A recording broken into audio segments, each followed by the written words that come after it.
Stop talking about modernity, you fucking bread tube wannabe motherfucker. You look at your fucking head in that outfit. You look like the Onion Prince. He is the Onion Prince! So I went out yesterday and I got some tequila rose because I figured that would be that would be thematically relevant for reacting to bad Utena takes. This is my cat Monty posing with it. I don't drink much anymore, so I don't know how plastered I might get, but we'll be fine. I should probably shake this actually. I'm not gonna do like a total like drinking game. I'm just gonna, I don't know. I'll just drink when I feel compelled to, I suppose, and we'll see how toasty I get. I don't know if Somerton's still doing videos. James Somerton said, I plagiarized because I had ADHD, and then he faked his own death, and then he was revealed to be alive because he was posting his butthole on some other account of his, so there's that. This was a Patreon exclusive that never got released, but people have a copy of it. Okay, I wanted to start off saying this. I have a policy to not go after people's appearances based on things they can't change. But that jacket is a choice. Did you hunt down and skin your grandmother's couch to make that, pal? What the fuck are you wearing? From what I do remember of this video, James Somerton says he has come up with a completely new take on Utena, and then he just gives like the most surface level readings and gets a lot of things wrong. For every bad Utena take he does, I will dip hot sauce on my tongue. Okay, have fun, Cosmo Banty. Vintertaining_ sent a super chat. I knew almost next to nothing about Utena when I started seeing bad takes like this and could still tell they were awful. Thank you for the super chat. I did do 3 whole streams on Twitch where we just watched through all of Utena and I gave my thoughts and opinions on it. I learned a few new things from chat, which was fun. It was a very good experience. We had a good time. Those VODs are up on Twitch. I can't put them on YouTube. I will get nuked. Somebody told me there was like a Latin dub or something where Sayonji's name was Kevin, and I was just laughing so hard at that. We just started giving them all awful Western names. We were calling them Kevin, Trevor, Nancy, Mikey. Don't feel bad if you don't understand everything in Utena. It is a very dense show. It's a show that works entirely on a symbolic level. There is nothing literal happening in Utena ever. Then there's still things I don't understand. Like in 28 years, I still do not understand Mickey's stopwatch. I just don't. Now, initially, Ikuhara envisioned Utena as a mainstream shoujo series, hoping to ride the coattails of Sailor Moon's commercial success. This is all true. In fact, they began with a concept titled Revolutionary Girl Utena Kiss, featuring a group of valiant female warriors known as the Neo Eleganza. But this is also true. In parallel, Saito embarked on creating a manga adaptation of Utena, while still contributing her expertise to the anime. The team wrote the manga, and Shiho Saito drew it, because it was being developed alongside the anime. When it came time to make the anime, Ikuhara just went, you know what, I'm gonna go in a completely different fucking direction. So the manga that was meant to be a companion to the anime really isn't canon to the anime. Fast forward to 1996, with Saito's manga adaptation of Utena underway, negotiations for the broadcast of the Utena anime were finally sealed. I feel like he's just doing this to say, see, I researched, So, obviously I know what I'm talking about reading off the Wikipedia article. As production advanced, tensions simmered within Tapas. The series veered away from its original commercial trajectory, creating what Ogoro described as a tug-of-war between Saito and Ikuhara. This is absolutely true. I've listened to the DVD commentary with Ikuhara and Saito, and Ikuhara was like, yeah, I basically was in the hospital due to stress. We were arguing so much. Saito's concern, you see, was not ideological, but pragmatic. She believed the mainstream shoujo audience might not embrace anything other than a traditional male-female romance. Ikuhara, however, kept the full extent of his intended same-sex romance between Utena and Anthy under wraps throughout most of the production. By the end of the TV show, I still think you could interpret Utena as heterosexual and just very close friends with Anthy. I think that's a completely valid reading. The movie, however, the movie is Ikuhara going, it's my movie, I'm gonna have them make out every 10 minutes now. Yeah, and don't hold it against Saito. It was the 90s. It was Japan. But she's a product of her time and culture. Like I said in my Utena watches, you have to keep in mind that anime and manga does not have as many schoolgirl lesbians as you think it does. That's something called Class S, where it's this Japanese idea that young schoolgirls should have very close, almost romantic friendships. But by the time they graduate, they should be ready to grow up and marry a man, you know? So it's pretty homophobic, actually, even though it might look gay to the West. Oh yeah, it is a very Japanese attitude that if you're an actual lesbian, you are just immature and you're not over your Class S phase. However, with all this hype about it, what is Revolutionary Girl Utena actually about? Yeah, why don't you just, like, repeat what's on otori.nu? You were plagiarist anyway, James. Utena Tenju is a middle school student, and it's very, very important to remember that she's a middle school student throughout the series and the movie. As a child, Utena lost both of her parents in an undescribed accident. She managed to pull herself together due to a quote-unquote chance encounter with an individual she described as a prince. He gave her a rose-engraved signet ring with the promise that it would help them meet again in the future. Though she admits her memory on this is a bit so foggy. far. She doesn't even quite remember what her prince looked like.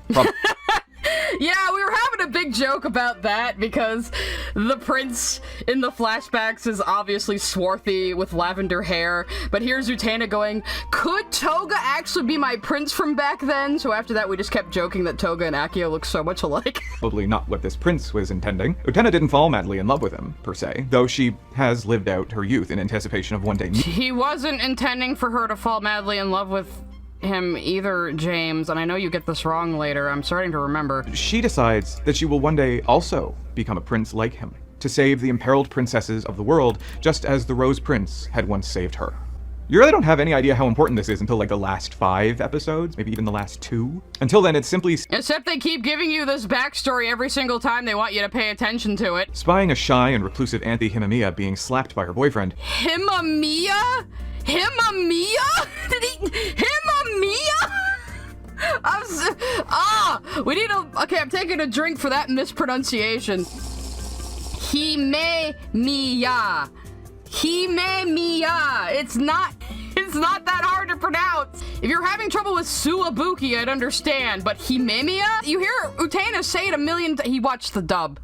He watched the dub, didn't he? Because you hear Utena say Himemiya constantly. Himemiya, Himemiya, Himemiya, Himemiya, Himemiya! Okay, I don't actually have a shot glass, I have a wine glass, so I might be taking a little more than a shot here, but... Anthe is a piece in a very complicated game of chess that focuses around this school's enigmatic student council. If she's any chess piece on the chessboard, James, she's the fucking queen. Let's be real here. Anthe is in on everything that's going on. Anthe is, like, one of the people controlling everything that's going on. One of the 2 people. And the student council is so interested in her because the Rose Bride is the key to unlocking a power that can revolutionize the world. To the Rose. Well, she can unlock the power of miracles in eternity, supposedly. Rose Bride can access this power and bring about revolution, presumably to suit their own whims. The Rose Bride becomes engaged to whomever can best her current betrothed in a duel. Utena wins a duel with the student council vice president to stop him from hitting Anthe, so... No! Utena challenges Saionji to the duel because Saionji pinned up Wakaba's love letter to him to embarrass her. It was an anonymous love letter, but Utena realizes it was Wakaba's letter. Utena challenged Saionji to the duel because he embarrassed Wakaba, her best friend, and she saw he was in the kendo club, so she figured, I will challenge you to a kendo duel, like a prince, you know, like a valiant prince. And then Saionji saw her duelist ring and went, you're a duelist! We shall meet behind the forest and fight. And she's like, okay, whatever, bro. And then she gets there and she's like, what the fuck is going on? Like, I pointed this out throughout my entire Utena watch, but Utena is hardly ever looped into what is actually happening ever. She hardly ever knows what the fuck is actually going on. Right, it gets weirder. The key to these duels are the signet rings. __ sent a super chat. In the dub they implied Wakaba and Utena were dating, then randomly said they were friends? What were they supposed to be? Well, see, Wakaba is actually doing the Class S thing. Her fawning over Utena and calling Utena her boyfriend and, you know, play acting a romance with her, that's like the Class S thing to a T. Wakaba clearly is interested in boys. She has a crush on Saionji. She is not actually attracted to girls. Again, this is a cultural thing you really, really, really have to be cognizant of. The student council is not pleased that they've lost their ability to shape the world of the future, and seek to get Anthe back from Utena, with the help, or perhaps at the whim, of a mysterious benefactor codenamed End of the World. The Japanese version is more clearly translated to Apocalypse. No, they don't use the word for apocalypse in End of the World. They don't. End of the World in Japanese is denoting a physical place, the physical end of the world. And it's not a code name. That is what he is called. Dios calls him that as well. So, already, let me take another drink. Not used in English because of the apparent close ties to religious overtones. No, idiot! It's because it doesn't mean apocalypse. They use the actual word apocalypse in Utena as well, and it is sometimes conflated with this end of the world concept, but there's a reason for that. And he doesn't understand. Nanami, you like girls more than boys? Ah! Dub jump scare! Dub jump scare! Oh, my ears! He did watch the dub! Ah! I'm melting! What a world! God created men and women for a reason. That reason being that they join in the best sort of way. No matter how good something may feel, going against God's plan is— What are you implying, big brother? You know you're the only one that I love. Yeah, did you not understand that Nanami wasn't actually feeling incestuous feelings for Toga? Did you miss her whole character arc? And don't forget that Toga is saying this while he's being groomed by Akio. So him saying no matter how good it feels, you shouldn't? I mean, keep that in mind after we've seen him rolling around on a pink bed with Akio! So, yeah, you didn't understand this scene or Nanami's character arc or anything. I told you the dub was fucking bad, that's why we didn't watch it. Utena, through her close connection and apparent engagement to Anthy, works at coaching Anthy to think for herself. The Rose Bride can only ever do or feel the way that she is instructed to by her betrothed. Even So she says! Did you not watch the whole show? as her bridegroom, Utena tirelessly coaches Anthy to advocate for her own needs and her own feelings, and to do what she wants, rather than what her magical husband person-to-be tells her. I'm sure tops of all genders can identify with both the irony and endless struggle of trying to coax their body. Did you just refer to Utena and Anthy as a top and a bottom? After talking about Utena trying to convince Anthy to be more independent? Which then ends tragically for her when she loses Anthy to Toga and sees that Anthy will switch on a dime? You just said, keep in mind they're middle schoolers, and now you're calling them tops and bottoms? Like, bro, what the fuck? Her winning streak against all of them is brought to an end when the student council president, Toga, tricks Utena into believing that he is the Rose Prince from her childhood. Though after Utena finds her courage again, she defeats him handedly. The first arc is pretty— Those are two very important episodes you just sort of yada-yada'd over there. Toga's younger sister, Nanami, seems to have a bit of a complex, like a very strong fixation that by far exceeds protective, but don't worry. You have more of a case with Kozue than her, to be honest. The first arc does a lot of the heavy lifting in terms of establishing the rules of the world, and the themes running through the whole series. Subsequent plot arcs just get deeper and more unsettling. Truth be told, the second arc doesn't really do much to elaborate on the plot, though it is important for establishing some guiding mechanics of this world as well. Jesus Christ, dude. The Black Rose Saga is what lets us realize that Anthy is in on all of this. I know I said the Black Rose Saga can kinda stand alone, but the ultimate conclusion is Anthy is in on all of this, and her and Akio are pulling the strings, and it's a little ambiguous for a while which one of them is the one in control. Yeah, see, this is why I did want to react to his too, because both James Somerton and Lily Orchard don't believe that Anthy is an active agent in all of this. They just say, poor helpless brown girl slave. It's awful. Revolution being removed from Anthy's chest in her capacity as the Rose Bride, and this seems to be her primary role as the Rose Bride. Yeah, I wonder why the Sword of Dios comes out of Anthy. And then later Utena, I wonder. In the third arc, however, Anthy no longer is host to the Sword of Dios. Instead, she draws a blade from Utena's body. That's important. Keep that in mind. And it is the Sword of Dios again, because Anthy and Akio are building Utena up to be the one who opens the way to the power of Dios in eternity. The other primary element of the second arc is introducing Anthy's brother, Akio. And hey, if you thought Nanami and Toga stuff was a little weird, we got a couple episodes into the second arc with Akio and Anthy, and So he hasn't even mentioned Mickey and Kozue yet. Did you watch the whole show? I bet you didn't watch the whole show, did you, James? Because you want to talk about weird fucked up sibling relationships, how are you not mentioning Kozue and Mickey? That's it. Fuck Akio. Everybody say fuck Akio while we've paused on him. Okay, we're getting a little over fuck Akio. All right.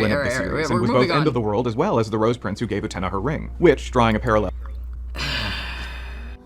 No, Akio didn't give Utena the ring. Dios did. The last vestiges of Dios gave her the ring, not Akio. Akio gave everybody else the rings that they have. Yeah, Anthy and Akio you could see as sort of gods or demigods or some otherworldly creature. They are definitely an imposition on Otori. They don't belong there. They have come into this space to run their plan, basically. Because Utena is under the impression that she's basically promised herself to the prince from her childhood, she is magnetically drawn to him. This naturally causes... Yeah, she thinks she's promised herself to the prince, but that turns out to not be the case of what the actual promise she made was. I hope you get into that. Causes Anthe to fester due to being so gaslit her whole life that she feels her only sense of value is to be of service to men, something that Utena is interrupting. No! Taking a drink. Anthe doesn't think she has to do this because she needs to be in service to men. She is in service to Accio specifically. She thinks this is what love is, basically. She will do anything for Accio because she once loved Dios. But Accio isn't Dios anymore. But Anthe doesn't know what else to do. So she just keeps obeying him no matter how much it hurts her. And she tells herself, if she just bees an emotionless doll, nothing can hurt her deep down inside. And that's herself that's in the coffin right now.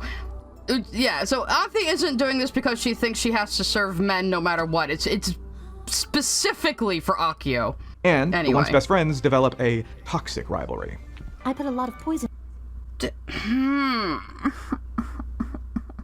not what the scene is about. That's not what this scene is about. Let's listen. Dub jump scare. I'm gonna take another drink. In your tea. You don't say. As one does. Oh, so you cut off the rest of the conversation? So in that conversation, Anthe says, "Hey, Utena, you ever hear about that poison the Borgias used?" She says as Utena eats a cookie she made. And Utena says, well, that's funny, I put poison in your tea. And then Anthe drinks the tea anyway, which shows that they both trust each other. Utena only says once that she had a spike of jealousy over Accio and Anthe during the scene after Anthe tries to throw herself off the tower. They don't have a rivalry. What the fuck? This is also a very male-centric point of view, isn't it? You know, when you think about it. It's like, oh, the girls must have been fighting over Accio. What other possible thing could this have meant? Anyway, gonna pour some more tequila rose into the glass, just for any future bullshit James has said. The girls appear to resolve their differences when Utena rescues Anthe from an unaliving attempt and acknowledges that this is kind of completely fucked up after a final stab at gaslighting.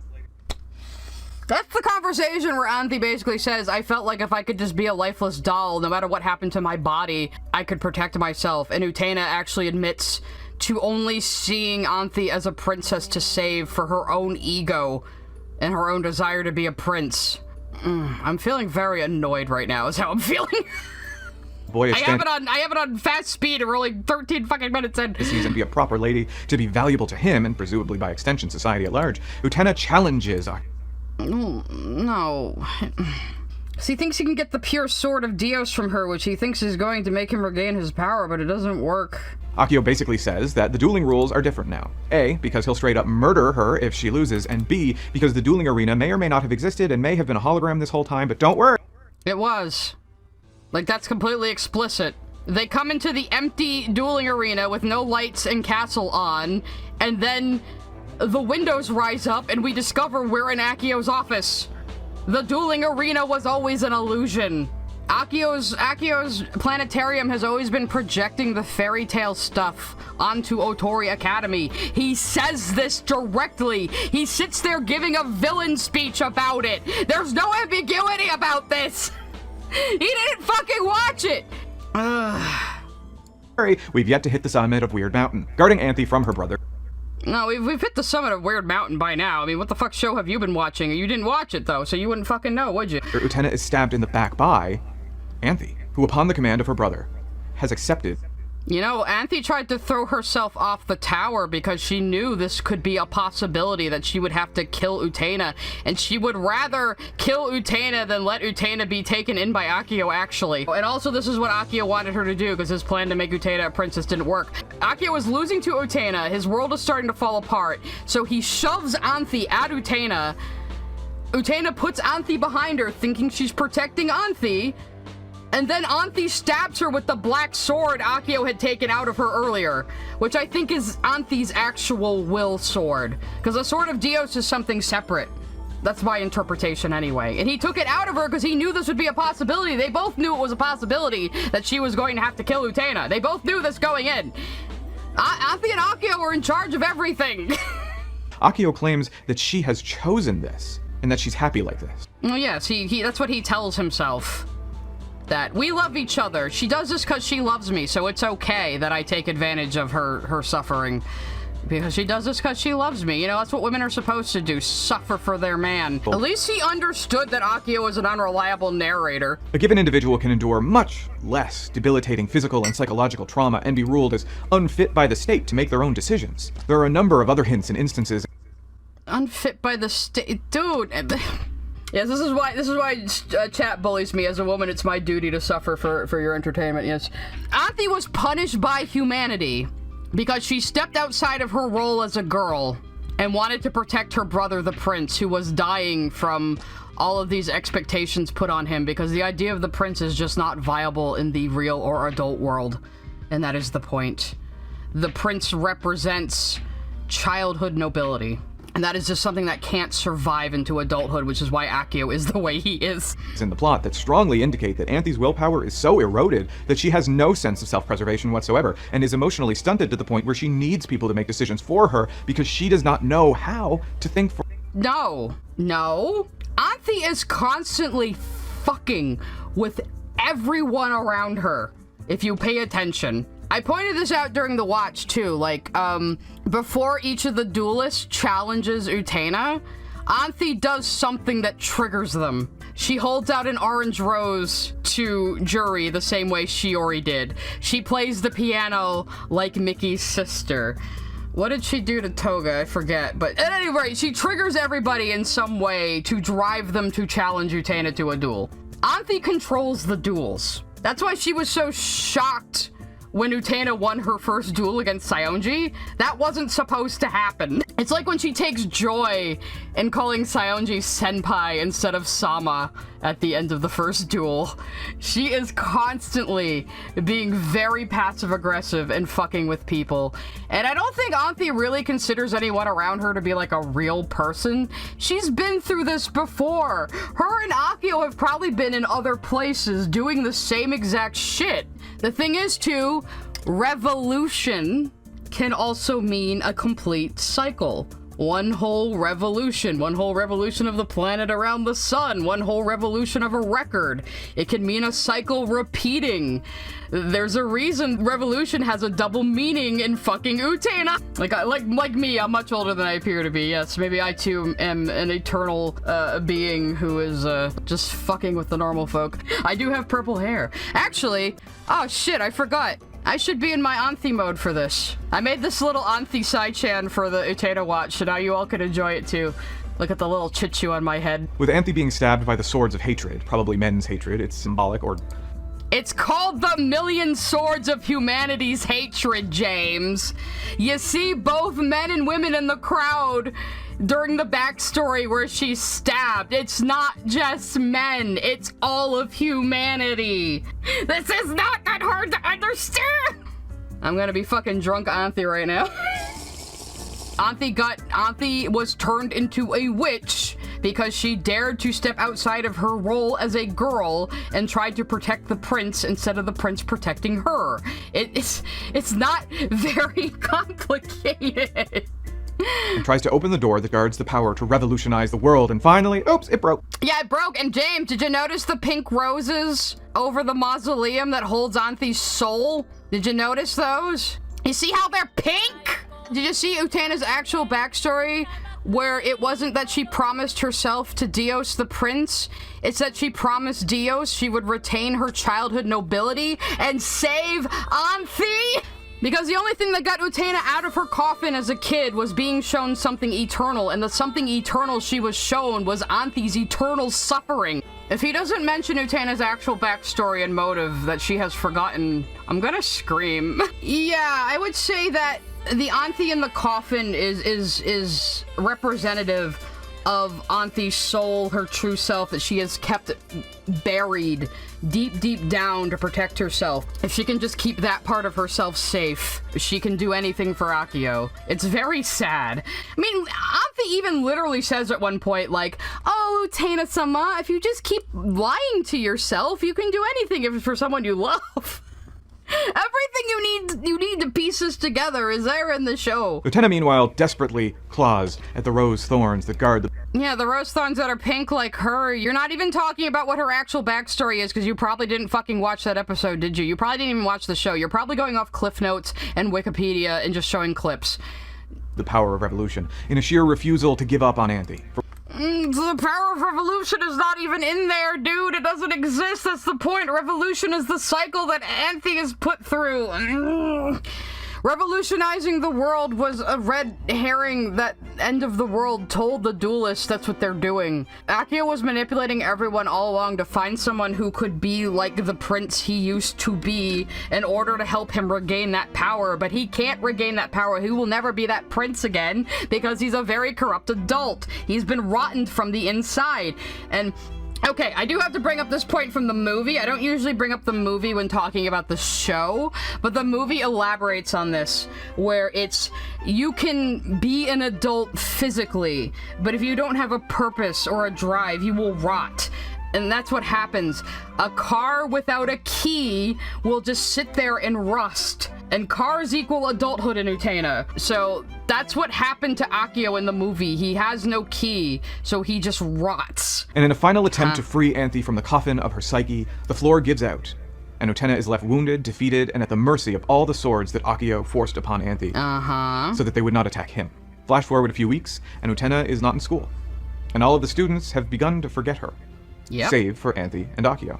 The latter is disappointed that Utena never managed to use the power to revolutionize the world, and begins a new scheme to try it all again. See, like I said, they've done this several times. Anthe and Akio have done this several times. Part of this. And next to a bewildered brother, announces that she's leaving Otori Academy to find Utena. Yeah, exactly. That's what Anthe needed. She just needed to leave Akio, but that was so fucking hard for her to do. So that it's like that's the fucking point or something. This is primarily going to cover the anime, but will include some elements of the movie in order to elaborate on themes. That's okay, I can talk about the movie too. The movie is a head trip though. Even if you understand the show, the movie's a lot. And I will argue that the movie is both a sequel and a retelling. I think Anthe knows what is going on in the movie. She's like attracted to Utena the split second she sees her and immediately kisses her. So I do think the movie is Anthe finding Utena after the ending of the anime. I do. I am going to drop some bombs because my reading of Revolutionary Girl Utena seems to be vastly different than the bulk of the discourse I've found. Yeah, almost like you didn't fucking watch it or pay attention to the people who have been talking about it for years and years and years. Not to mention the actual Wikipedia page. And sure, you could... No, he is probably just reading the fucking Wikipedia page. Could take it literally. You could assume that Dios was the former incarnation of Akio, who was transformed/imprisoned by Anthe, who is a witch, a damsel in distress, and also simultaneously... The witch thing is humanity's retelling of it, though. Akio was Dios, but Dios is dead now. And Akio is not the same person. The vestige of all men's hatred who desperately want Prince Dios to deflower their daughter, and that's... Okay, yeah, let me slow it down now, because here's where he really starts getting things wrong. Humanity didn't want the Rose Prince to deflower their daughters. They wanted the Rose Prince to protect their daughters. But the whole point is, when you apply that logic to the real world, you get Akio. Not outside the realm of normal for anime. Anime sure is weird, huh, guys? I mean, Utena is not even anime weird. It's just its own brand of weird, honestly. Of coming of age amidst widespread institutional corruption in a high school, and which describes a passive culture of inaction in regard to brazen instances of domestic exploitation. In which Utena says nothing about institutional anything, you fucking idiot. Oh god, taking place in a school barely matters. So which events can be taken for granted, and which events are meant to signify abstract social... You don't take anything in Utena for granted. It's all important, but it's all abstract and symbolic. That's just how it operates. You have to meet the show on its level. Sociological institutions which may be otherwise difficult to articulate in fiction, which is, use this. quite frankly, a lot more effort. But unfortunately, we have postmodernism, so I guess we have to try. What the fuck? Yes, it's a postmodernist work. That doesn't automatically mean bad. I mean, I have my issues with postmodernism, but Utena is postmodernist. There's no way around that. Postmodernism is a literary, artistic, and philosophical school of thought. Something Wikipedia uses big words. What you need to know... Like, he's not even hiding that he's just, like, ripping from Wikipedia. I'm gonna speed him up again. Oh my god, this is not relevant at all. Revolutionary Girl Utena conforms miraculously to this school of thought. And quite frankly, it seems to be... There's nothing miraculous about it! It's a postmodern work! It's nothing but symbolism! This anime fits into a postmodern framework from the theme alone. You've got a bunch of teenagers who are not only struggling with ways to project their true selves into the world, but also struggling to reconcile what that true self even is. Wow, he actually got one of the themes! Good job! You get a gold star, James! A question of truth versus illusion, a distrust of therapy that feels at home with Scientology, and ultimately a threat of losing oneself. Distrust of therapy that seems at home with Scientology? Is that a reference to the Black Rose saga? Cause that is not what that was saying, bro. Oh my god, the elevator in the Black Rose saga also looks like a confessional booth for a reason, you goddamn stupid motherfucker. I'm already getting drunk, but I'm taking a drink. Imagery of mirrors, masks, being trapped in liminal spaces, a use of glitter to describe... He's just reading the Wikipedia article on postmodernism now. Yeah, Kaiser, the confession booth is like the most straightforward symbolism. The elevator in the Black Rose saga is such a fucking good metaphor. You have the characters sitting in this enclosed room that looks like a confessional booth, with the only thing they can see being a mirror showing their own face. And then as the elevator descends, they are encouraged to go deeper and deeper into their own darkest thoughts. It is so good. You used to think the elevator looked like a toilet. Oh no. Mikage's like, go deeper, shit out all of your most infamous thoughts. Oh wait, we got Cosmo Mandy's giving a... I'm drunk.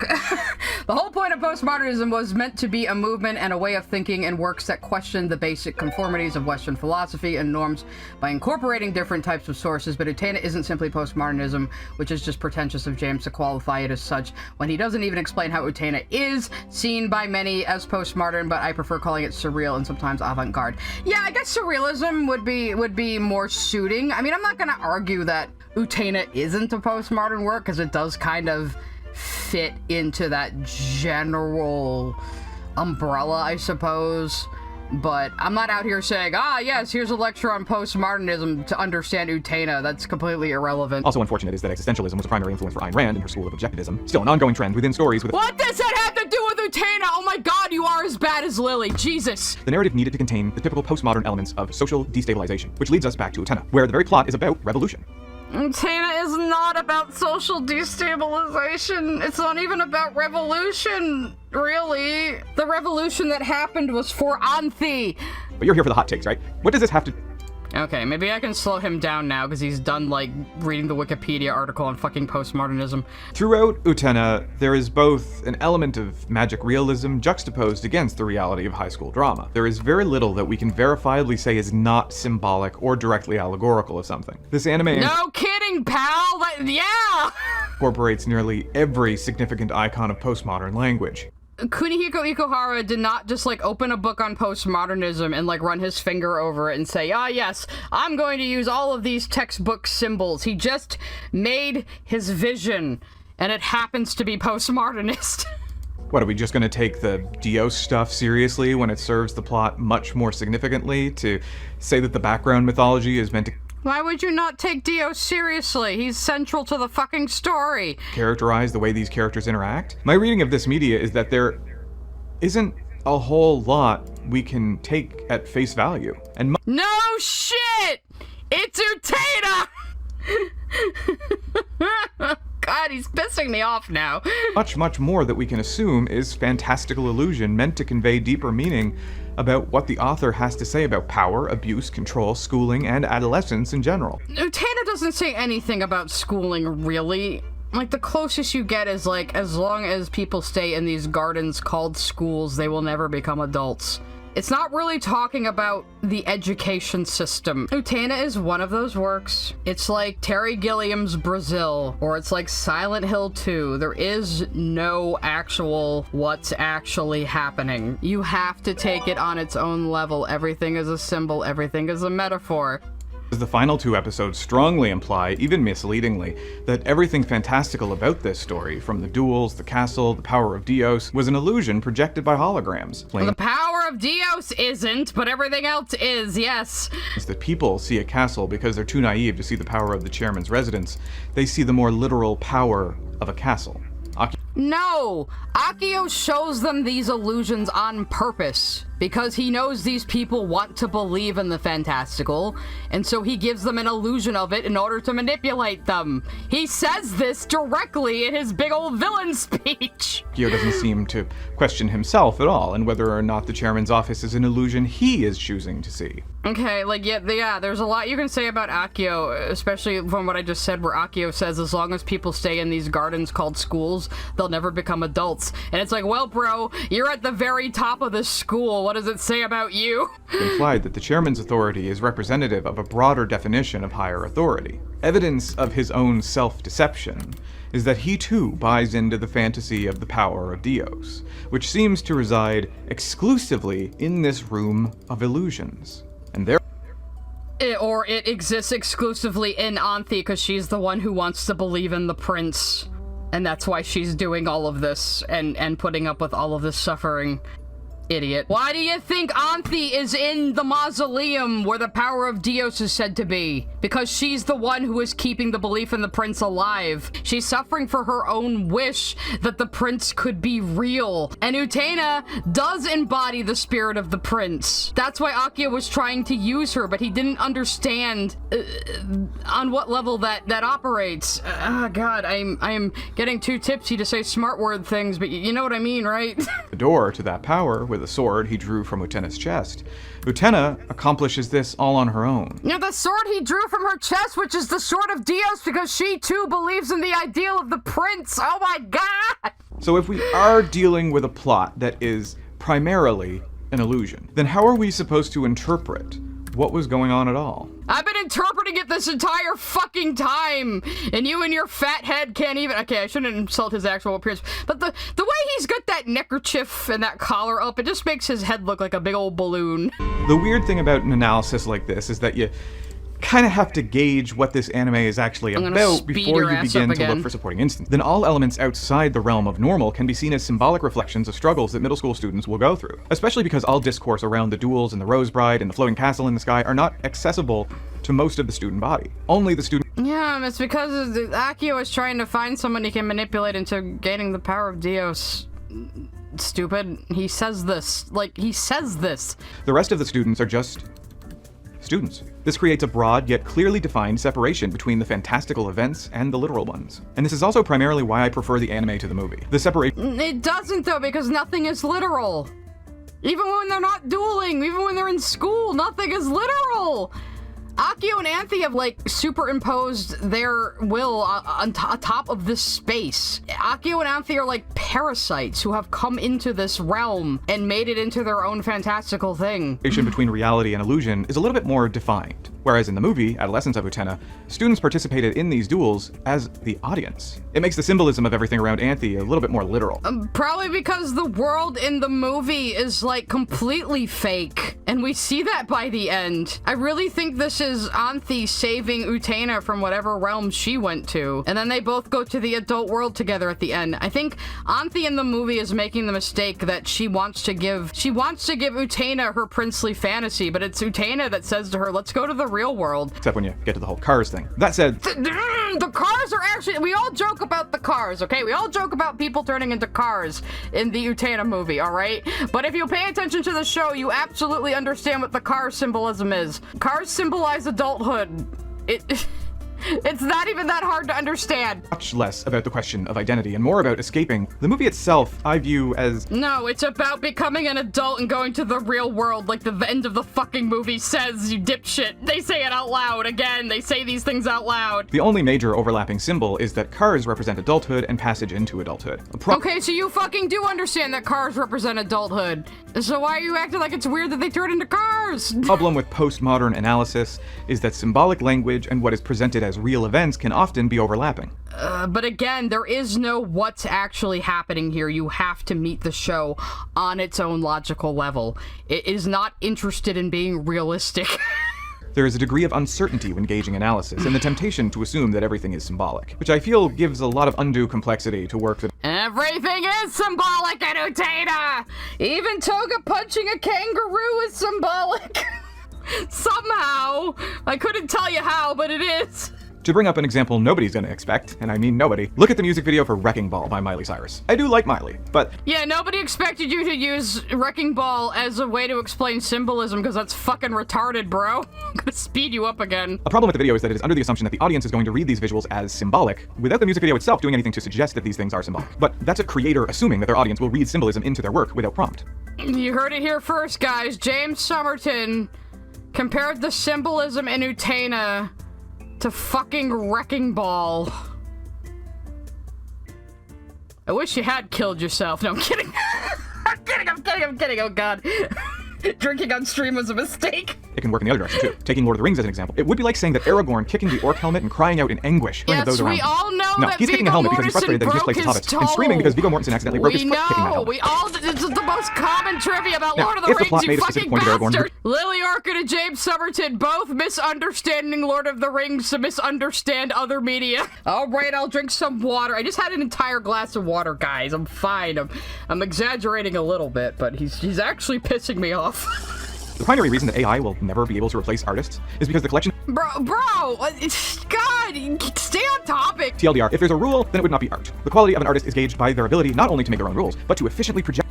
Did you just say if it's a rule, it wouldn't be art? That is so just ignorant. Genres have conventions for a reason. We live in a world where Watchmen, Carrie, Slaughterhouse-5, and The Color Purple are all considered postmodern masterpieces. Yet, their syntactic mechanics, narrative structure, and even their very underlying philosophies are foundationally different. Though in Utena, there seems to be one side character who is able to appropriately frame the realism. Okay, let's see where he's going with this. He's about to mispronounce Wakaba's name, isn't he? I'm sorry, I'm gonna have to take another drink. Though she's in less than about half the total episodes. Utena's best friend, Wakaba... I'm taking a drink. Wakaba. Wakaba is a regular girl who's... A little incredibly gay. and not... She's not gay! It's Class S! She is clearly in love with Sionji! She keeps the motherfucker locked in her apartment for an arc! You didn't watch the show! Wakaba sees conflict between the duelists, but not the duels themselves. She's the cipher character with whom the audience can You remember the Black Rose saga? She was involved in at least one duel, bro.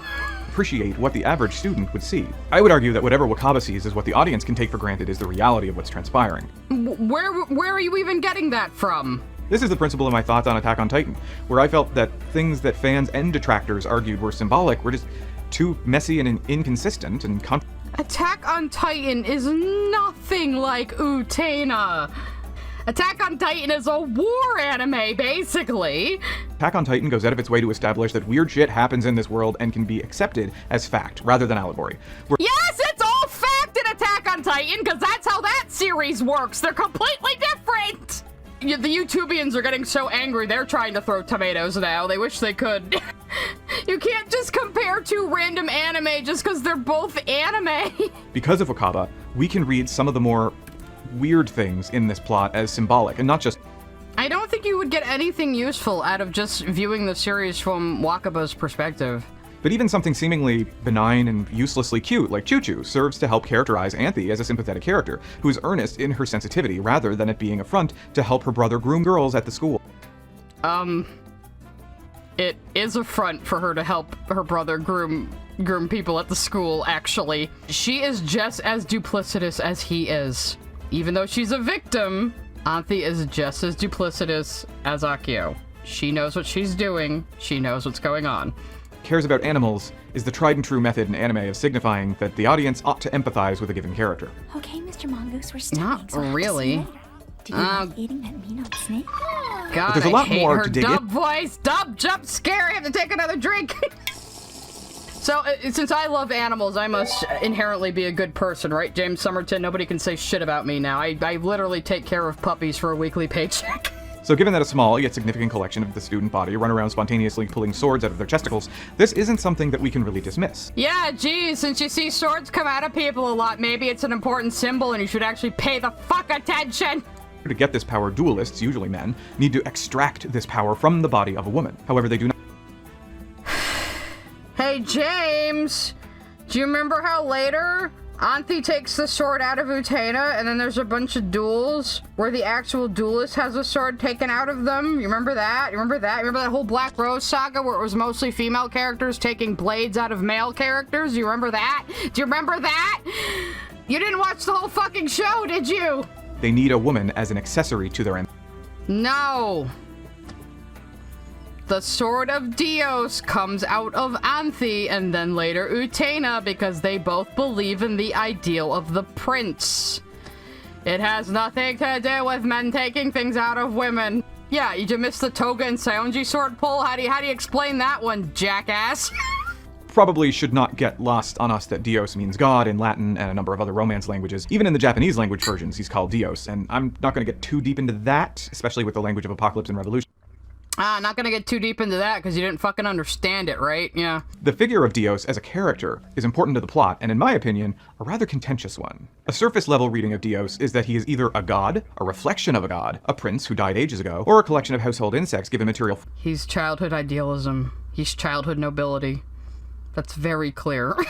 Now, yes, if you want to, you can look at him like that, and that who he was is now a specter that resides in the sword and/or castle. He is the figure who gave Utena her signet ring and inspired her to become a prince. And he is not Akio, though can be read as and is occasionally a reflection of Akio. For all that He is Akio. He's Akio's younger self that no longer exists. Because Akio is the corruption of what the prince was. Dios is approached with the language of the Christian god, Akio's name is derived from a Japanese character used in It has nothing to do with the Christian god. It has nothing to do with Christianity. Nothing.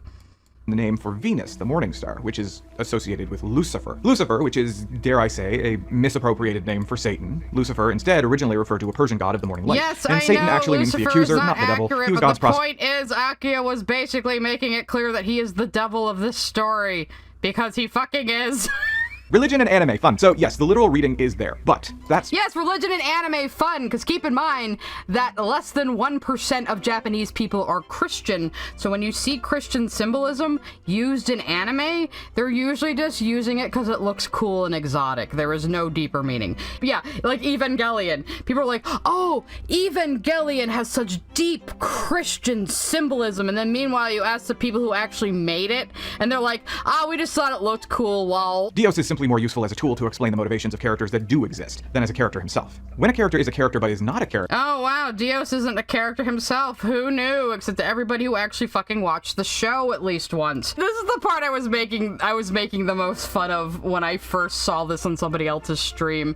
It's like, I came up with an interpretation of Utena that no one else has ever thought of. Did you know Dios isn't real? And it's like, yeah, bro, we've been new. Go read any fucking essay on otori.nu. Prince of Roses, as a concept, seems to hold a different meaning to each character. To Utena, the prince is the archetype of the nobility she wants to represent. One may even say a transition icon, if you want to... What? Got that reading of Utena. However, additionally... No, you can't. There is no reading like that in Utena, you goddamn fucking retard. How many times in the anime does Utena insist that she's a girl? She does it a lot. Because people try to tell Utena, well, you're basically like a guy, Tenjo-san. And she's like, I'm a girl. Excuse you. She is very insistent on that. So, shut up. Yeah, the thing is, Utena didn't want to be a princess or a witch, so she tried to be a prince. But princes are not things to actually want to be.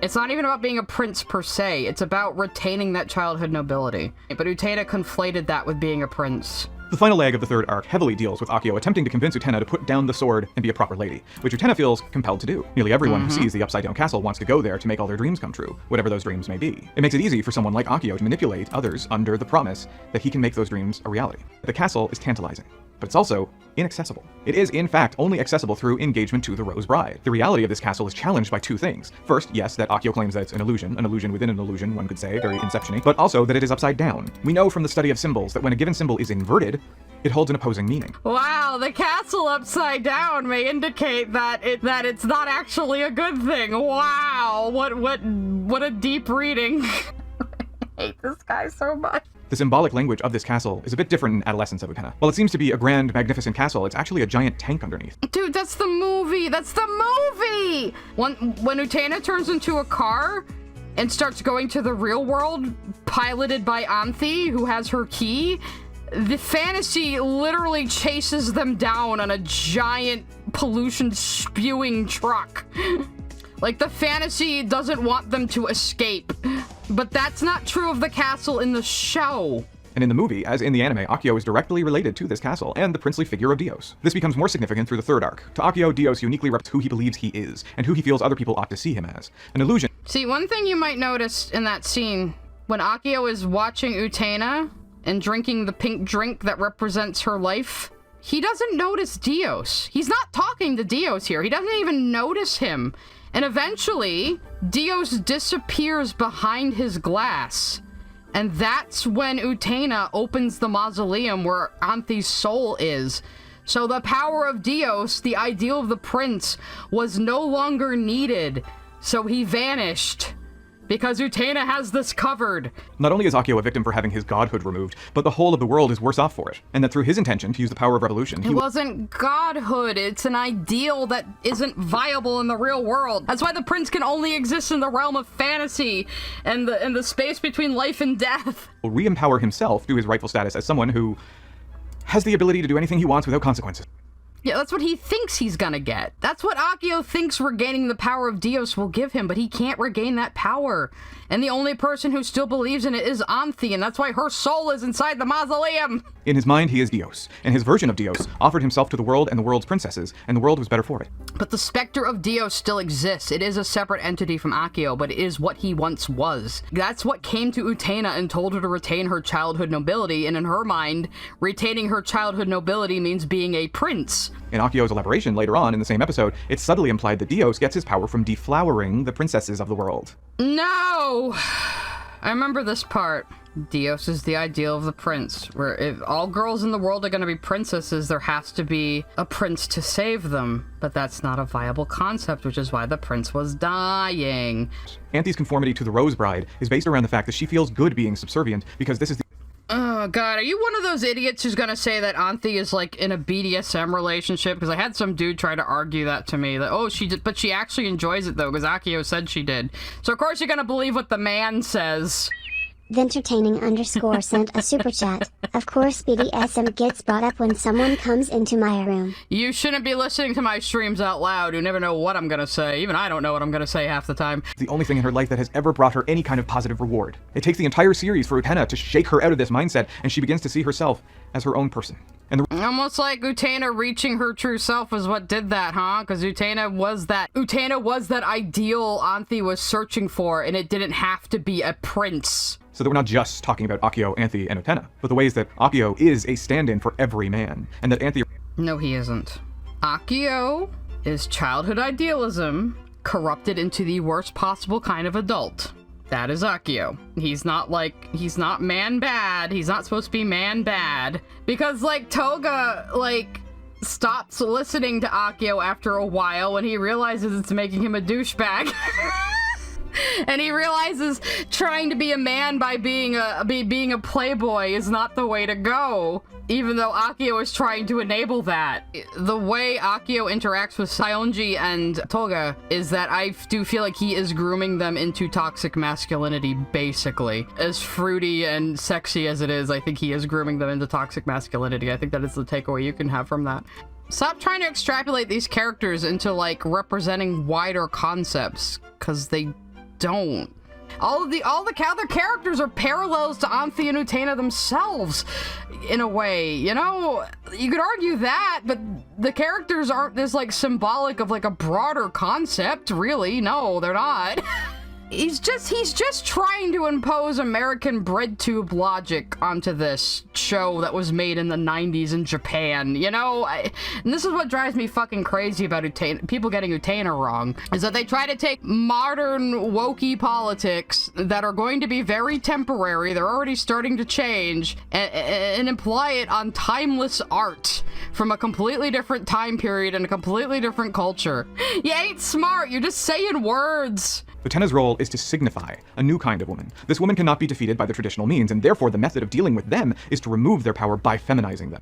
She's not... Okay, listen. Okay, yes, okay, listen. Yes, there's lots of men in Utena who want to clip the Freebird's wings and make her conform to gender roles. Yes, that is a theme. But that's not the only theme. Utena doesn't represent, like, all of gender nonconformity in women ever. Utena is just herself. She is who she is. And that's okay. That is the point. Let's see, my take, the whole thing that makes Utena endearing is because of how simple she is. And despite her misguided attempt of rebelling against the patriarchal system, she remains steadfast and honest with how she sees the world. Utena is simply just Utena. Also, she never viewed the prince as something that only a man can do. She just wanted to be a hero that was brave and saves princesses, but she believed that it was simply just heroism and not any of that gender bullshit. That's how she brings a revolution. Correct. Utena is made of Utena, you are correct. I mean, even having her virginity stolen didn't change her the way Akio thought it would. So, you know, you have all those ancient myths where a powerful woman loses her powers if she loses her virginity, and that still didn't happen to Utena. Kind of like that whole thing's bullshit or something, you know? And that's just what you get from the end of the world stuff, which is probably one of the weirder parts of Utena, until you get to the turning into cars thing. But I digress. Nobody turns into cars in the TV anime, you dipshit, shut up. Another reading of Akio, outside of Dios and the Revolution, is that his surname is Otori, which is different from his sister's, Himemiya. Himemiya? Also, are you going to explain why his surname is different, or are you going to get this completely wrong? Otori being the same name as the Academy. Again, rather than a singular individual, he could represent a broader scope of authority figures in schooling and... No, dumbass. They say this in a conversation. Akio is marrying the daughter of the Otori family and is being adopted into the family and taking the name. And this is something that is very common in Japan. If a prestigious family doesn't have a son to inherit things, oftentimes a man will marry into the family and take his wife's last name. This is still obviously very misogynistic because they're implying that the woman could not inherit the business or the family, of course. But a man marrying into his wife's family and being adopted by them is actually pretty fucking common practice in Japan. Akio has the Otori last name because that gives him a higher position to rule over the school, which he is using to do the duel stuff. No time talking about I'm Nanami. just gonna buzz through. This can't be! I was so close to becoming the idol of school! I can't seem to think clearly anymore! Am I having illusions? Do I need my appendix removed? Okay, hang on a second. Hang on a second, that was actually pretty funny. I want to hear that. I can't seem to think clearly anymore! Am I having illusions? Do I need my appendix removed? Bring me a blanket, someone, and soothe. Okay, so in this episode, Nanami is slowly turning into a cow because she's wearing a cowbell she thinks is fancy jewelry and refuses to take it off. But in Japanese, she just goes "mo" after every single sentence. She's just like, "What's the big deal, mo? I'm fine, mo." So the way they did it in English was a little different, but it's the same. It hits the same. It's actually pretty fucking funny. I have to give the dub praise for that one.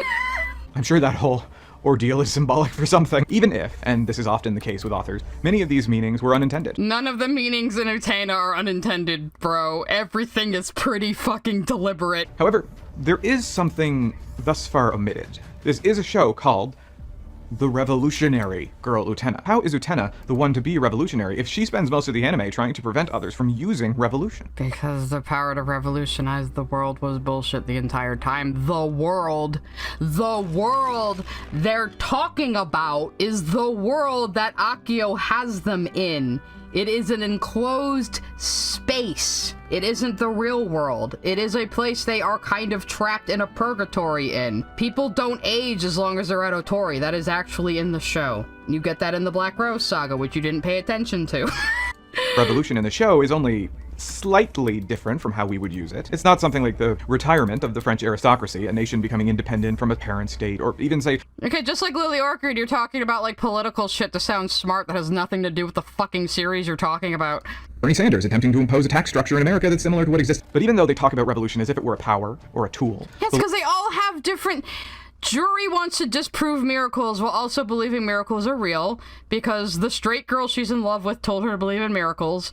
Mickey wants to recapture the feeling of playing piano in the garden with his sister as kids, but that's just nostalgia. It wasn't real. He can't actually recapture that. Toga, I don't know what the fuck Toga and Soundji want, really, but they're just fuckboys. The language of postmodernism opens up a number of possibilities for what use revolution serves to the characters, to the plot, and to the audience. When the characters talk about the power to revolutionize the world, it means we, little media analysts that we are, don't have to look at it as a Kamehameha blast. We can approach it...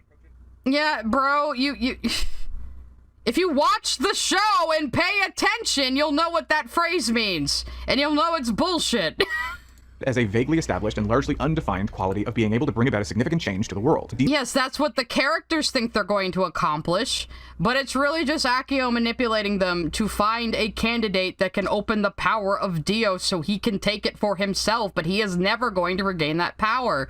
Because he can't, because he's an adult now. Of course, tied into this theme of revolution are miracles and eternity. And since I can't read or understand Japanese, I may be losing something in the translation, because miracles are often associated with Christian imagery.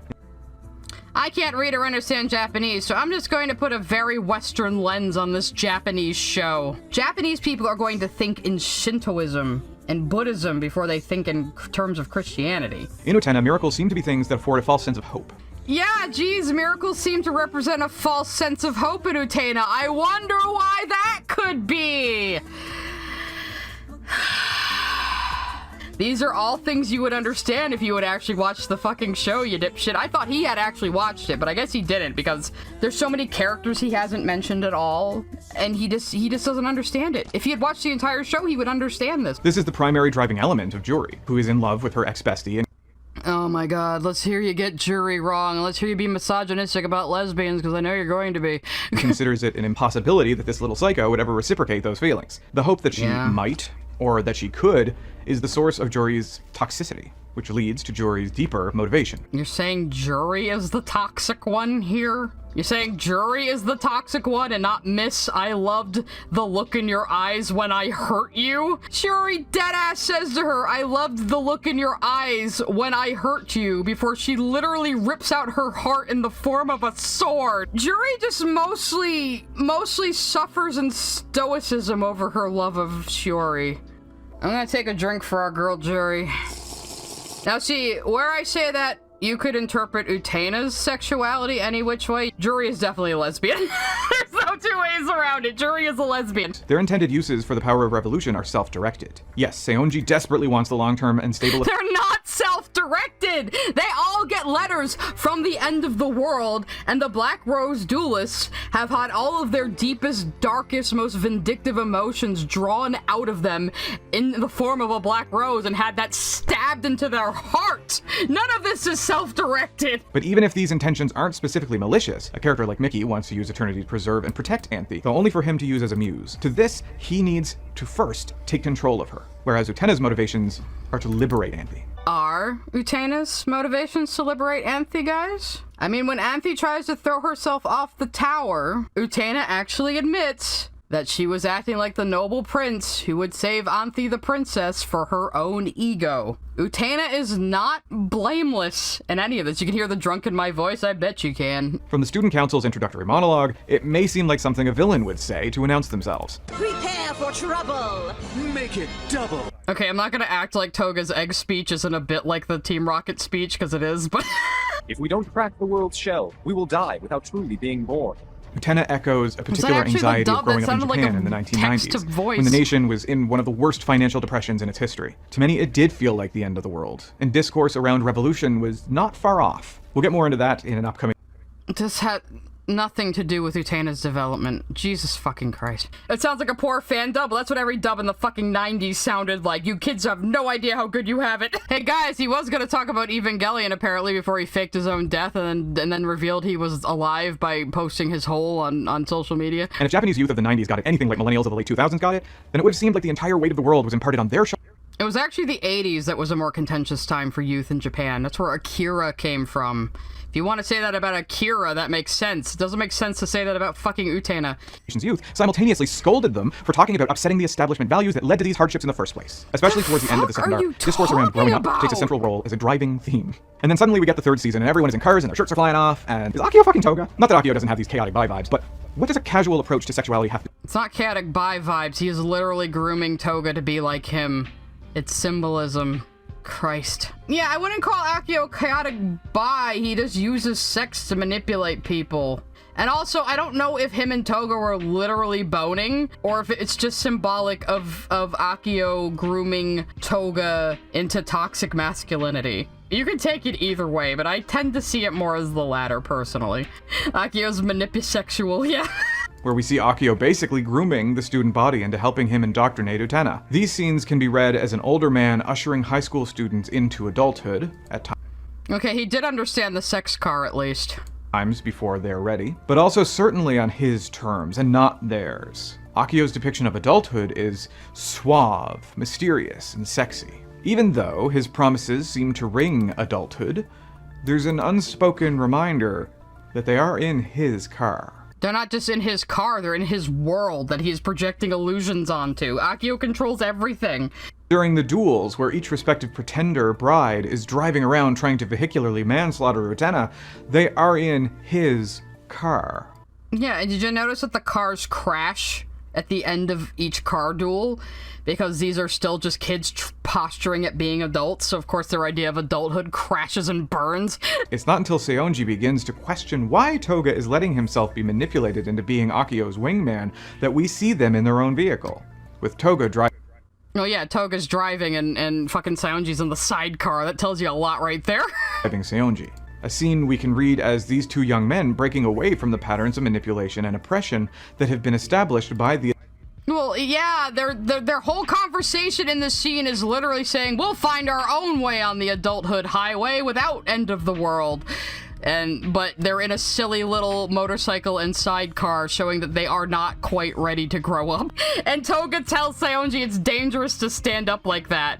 Notice that Toga is wearing a helmet and is driving the vehicle while Seonji is still trying to pose like Akio, showing that they are at different levels of maturity right now. It's pretty fucking obvious symbolism. But they have a better shot at doing the right thing while cutting their own path, rather than being under the tutelage of someone like Akio. Oh, they're still getting it wrong because they're still driving the highway at the end of the world. They're still blocked out from the adult world. They're still just driving in circles on the adult highway, basically. What is revolution?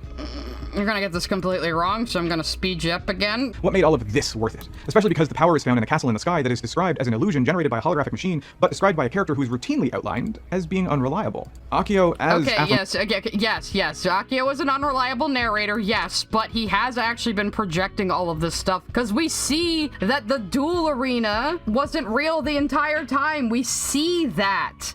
It isn't just Akio saying it, it's demonstrated to us, the audience, and to Utena. His entire plot to bewitch Utena was just to try and convince her to relinquish revolution to him, but dodges the question whenever anyone asks him what he wants to do. Power for power's sake.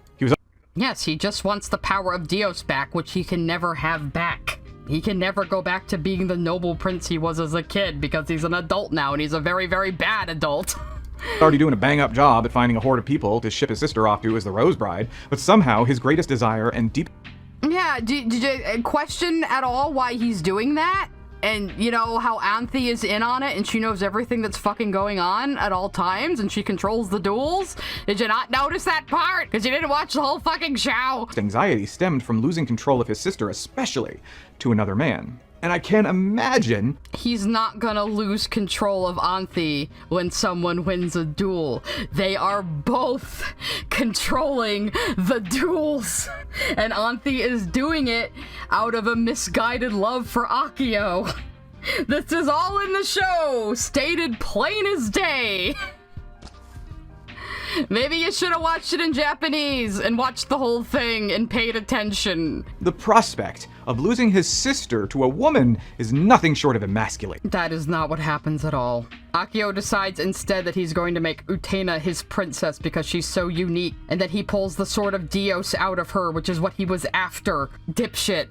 Is this a good place to mention that corrective rape is the most common form of sexual assault imposed on lesbians, asexuals, and Utena may not even be a lesbian. You can argue that Akio taking her virginity is statutory rape, yes, but Utena was not exactly unwilling. We see the entire episode from Akio's point of view, basically, as he slowly grooms Utena and gets her into bed. No, I'm convinced he hasn't watched the entire show from this. Using that new power to leave him. So we, the audience, can easily interpret that as a victory in spite of Utena's apparent defeat. That yes, Yeah, she didn't get defeated, though. She probably disappeared from the school before the swords got her, because she grew up. Idiot. She liberated her best friend from a toxic power dynamic she had with her family. And for those who know, getting someone to abandon a toxic family environment, even if it is emotionally and psychologically damaging, is next to impossible. It's not really family per se. Akio and Anthi are kind of constructs. I mean, Anthi and Akio basically represent everything that's wrong with trying to apply fairy tales to the real world. Again, nothing in Utena is literal, and you really can't put a lot of literalism onto it. Yeah, calling Akio and Anthi's dynamic toxic is very oversimplified. Yeah, they are very complex characters. Separate a friend from a toxic family end up having to abandon their friendship to protect their own mental health. Through a not-so-allegorical reading, we can say Utena did the same. That ultimately, in spite of her bravado and nobility, she had to throw in the towel. Anime can show teenagers... No. Utena ultimately accomplished what she set out to do. You didn't talk about the flashback because you didn't watch the whole show. When we see the reality of Utena's meeting with Dios, what Dios tells her is take this ring, it will lead you back to this place, and if you retain that childhood nobility into adulthood, you may be able to save Anthi from her eternal suffering. So, like, Utena conflated being a prince and being like the prince with retaining that childhood nobility. And the smell of roses makes her remember the past, but she never remembers it clearly. And we see that Otori Academy does fuck with people's memories. So she doesn't actually remember that Anthi is her goal. But Anthi is her goal. Anthi was the something eternal she was shown that got her out of her coffin and able to live life again. So ultimately what Dios wanted was for Utena to save Anthi, and she did. And then she graduated and disappeared from the school. I fully believe that Utena disappeared from the school before the swords got her. That's why the swords go crazy and directionless and start destroying the arena and all of Akio's bullshit. And that's why he has to start again with new letters and new duelists. Because the cycle ended. But he didn't realize that the revolution happened inside Anthi's heart. And now she's over him and is leaving. Utena really isn't that hard to understand. It just tells its story in a very abstract way. On a scale of 1 to 10 for drunkenness, I'd say I'm at about a 4 right now. It could get worse. Saving the world from interdimensional vampires all at once. Presenting a story where a teenager can engage with deeply toxic authority figures without deep-seated emotional scars is always gonna be more unrealistic. Everybody in fucking Utena has deep-seated emotional scars. Like, just fucking watch it. Anthi's final decision to leave the school and find Utena speaks to her acknowledgement that she has been a participant in this. No shit, she's been a participant in it, and she feels really guilty about it when it comes to Utena. Like... This also echoes the final act of Adolescence of Utena, where she becomes the literal vehicle of Anthi's escape. Rather... Well, not only does Utena become the vehicle for Anthi's escape, but Anthi has the key to Utena's vehicle. You need both. You need both a key and a car. That is a big theme in the movie. And a key is basically purpose as an adult. Because a car without a key will just sit and rust. So yes, Utena as a car is the vehicle for Anthe's escape, but Anthe is also the key to Utena's escape. They need each other. However, this is a postmodern reading, which means this isn't Utena, Anthe, and Accio, but a new wave of unconventional women, the suffering and victimhood of all women, and the patriarchal values that oppress women. They don't represent all women everywhere. I don't even want to address this because it's just bullshit. Utena prophesies women and their struggle to free themselves from victimhood, and how this uphill battle will have casualties. It'll have casualties? Who? Nobody died for Anthe and Utena's escape except Accio. And then one of the more elusive concepts, eternity, which is spoken of frequently, but has even less elaboration than Revolution does. Bro, eternity is not a good thing in Utena. The 2 times we see somebody achieve eternity, it's horrible, it's nightmarish. That would be Mikage and Anthe. Mikage's eternity is being trapped in his own memories. And Anthe's eternity is dangling from the twisted metal of a million swords of humanity's hatred forever and being humanity's scapegoat for eternity. Eternity is not a good thing to seek, which is a very Buddhist concept as well. That eternity is not actually a good thing, even if you think you want it. Implied that the prince, Accio, showed her something eternal, which she now seeks to attain. The prince was not Accio, it was Dios. It was the last vestiges of Dios, who lives in the hearts of Utena and Anthe. Dios and Accio are not the same entity anymore. Dios is basically the ghost of what Accio once was. Though, as more information is revealed to Utena, she remembers that, no, it was not a rose-scented embrace the prince showed her. He showed her the witch, frozen in time. Yes, and told her to save the witch! This is how the world must be. The witch, Anthe, must bear this hatred. Dios never said she had to. Dios isn't happy with this situation. He doesn't like what's happening to Anthe. Her very driving motivation that she herself does not remember is to free Anthe from the swords of men who somehow believe that all women are responsible for— not the swords of men, the swords of humanity's hatred. And that a woman's only contribution in this world is to endure suffering.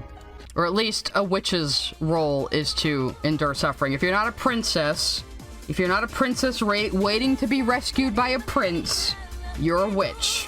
And you deserve to be punished by humanity. That is what we're talking about here. Now, see, I do agree with the interpretation that Anthe taking on all the swords of humanity's hatred for the sake of Accio is a comment on patriarchy.